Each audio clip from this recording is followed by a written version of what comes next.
मराठी मातीचा स्पर्श ज्याने आपल्या कपाळाला केला तो आयुष्यात कधीच मागे वळून बघत नाही, ही या मराठी मातीची ओळख आहे.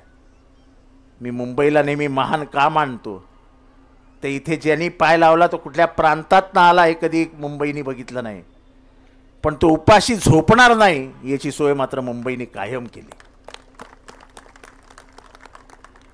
आणि ही परंपरा टिकवायची असेल तर हे हलाल, झटका, फटका, टुटका हे असे जे छोट्या मनाची छोट्या विचारांची माणसं फिरतायत ना, यांना बाजूला करा. कोकण कधीच छोट्या मनाचा नाही. शेवटी आम्ही भाषणांमध्ये नेहमी म्हणतो की दोनच राजे जन्मले या पुण्यभूमीवर, एक तो चवदार तळ्यावर, एक तो रायगडावर. ही कोकणाची ओळख आहे, ती कायम टिकवा एवढंच या ठिकाणी बोलतो. ही परंपरा कायम राहील. आम्हाला देवीने हेच दिलं, कौलच देते, आम्हाला देते. कौल आम्हाला विधानसभेला दिला आणि 100% सांगतो की महानगरपालिकेला सुद्धा देवी आम्हालाच कौल देणार आहे. काय शंका नाही माझ्या मनात. कुठल्याही लढायला आम्ही तयार आहोत. काय समोर पैसा वापरला जाईल ना, अजून काय वापरला जाईल.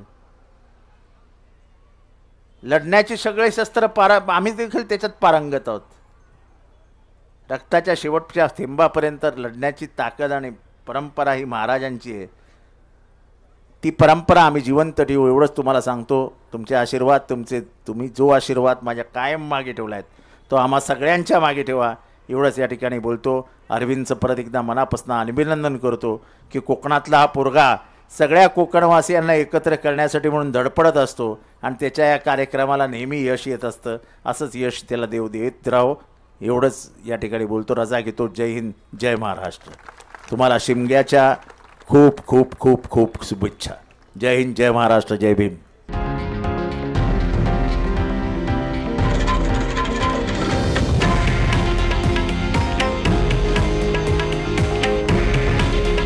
हे आहे देशातील नंबर 1 न्यूज नेटवर्क आणि आपण पाहत आहात TV9 मराठी.